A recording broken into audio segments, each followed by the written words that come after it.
Yesterday நம்மளால் analysis video போட முடியல due to some personal reason. But இனிமேல் நமக்கு ப்ராப்பராக அனலைசிஸ் வீடியோ வந்துகிட்டே இருக்கும். தொடர்ந்து வாட்ச் பண்ணுங்கள். உங்களுக்கு ஒரு நல்ல இன்ஃபர்மேஷன் இதுலேருந்து கிடைக்கிறதுக்கு சான்சஸ் நிறைய இருக்குது உங்கள் ட்ரேட்ஸை ப்ளேஸ் பண்ணுறதுக்கு. ஓகே, இப்போ நாளைக்கு என்ன நிஃப்டியில் நடக்கும் அப்படின்ட்டு நம்ம ஒரு சின்ன அனலைசிஸ் பண்ணி பார்க்கலாம் வாங்க இன்றைக்கி. ஸோ ஆல்மோஸ்ட் பார்த்திங்கன்னா மார்க்கெட் இங்கேருந்து ஒரு நல்ல செல்லர் வந்து டாமினேட் பண்ணி இங்கே பாருங்கள், அப்படி இந்த லோவர் ஹை வந்து இங்கே வந்திருக்கு. ஸோ இது வரைக்கும் மார்க்கெட் அந்த ஸ்ட்ரக்சரை வந்து உடைக்கவே இல்லை, இதுவரை வந்து உடைக்கவே இல்லை. ஆனால் இப்போ என்ன நடந்திருக்குன்னா, இது நீங்கள் நோட் பண்ண இங்கே ஒரு பையர் வந்திருக்காங்க, இங்கேருந்து வந்து இங்கே ஒன்று நடந்திருக்குது.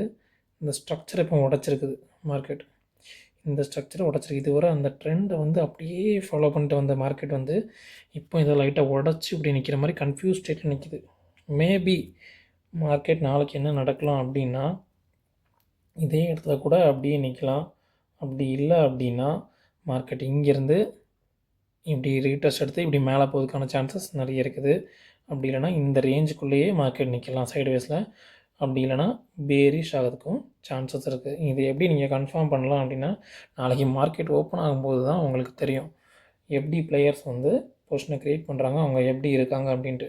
ஸோ நம்ம வியூ எப்படி இருக்குது அப்படின்னு பார்த்தீங்கன்னா, இப்போதைக்கு மார்க்கெட் இவ்வளோ தூரம் வந்த டவுன் மார்க்கெட்டில் இந்த 2 கேண்டில் பாருங்களேன், இவ்வளோ பையர் இங்கேருந்து வந்திருக்காங்க, ஒரு பவுன்ஸ் பேக் மாதிரி நடந்திருக்கு.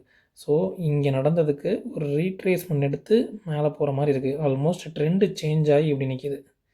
ஸோ இதுவரை இப்படி வந்த ட்ரெண்டு இப்போ சேஞ்ச் ஆகி இப்படி நிற்கிது. ஸோ இங்கேருந்து ரீட்ரேஸ்மெண்ட் எடுத்து இப்படி போகிற மாதிரி இருக்குது.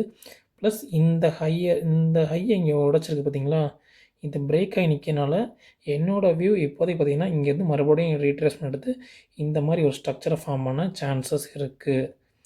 பார்க்கலாம் எப்படின்ட்டு. நாளைக்கு மார்க்கெட்டு ஓப்பன் ஆகிறத பொறுத்து நம்ம டிசைட் பண்ணலாம் இது எப்படி இருக்கலாம் அப்படின்ட்டு. ஸோ இதை மட்டும் அப்படியே பிலீவ் பண்ணிவிட்டு பொசிஷனை க்ரியேட் பண்ணிடுறாங்க. நாளைக்கு காலையில் ஓப்பன் ஆகும்போது நம்ம டிசைட் பண்ணிக்கலாம். அப்படி ஒரு வேளை இப்படி நடக்கலை அப்படின்னா மேபி மார்க்கெட் வந்து இதே மாதிரி இந்த இடத்துல ஃப்ளாட் ஓப்பனிங் கொடுத்து இதிலே போயிட்டு இந்த இடத்துல கன்சால்டேட் ஆகி இப்படி மறுபடியும் இந்த மாதிரி ஒரு செல்லு இந்த மாதிரி நடக்க வாய்ப்பு இருக்குது. ஸோ இந்த ரேஞ்சுக்குள்ளே நிற்கிறதுக்கான சான்சஸும் இருக்குது. இவ்வளோ டவுன்ஃபாலுக்கு இது ஒரு கன்சால்டேஷன் மாதிரி இப்படி இங்கே நடக்க வாய்ப்பு இருக்குது. ஓகே கேஸ், பார்க்கலாம் நாளைக்கு மார்க்கெட் எப்படி நடக்குது. நாளைக்கு இன்னொரு அனாலிசிஸ் வீடியோ நான் உங்களை சந்திக்கிறேன். பாய்.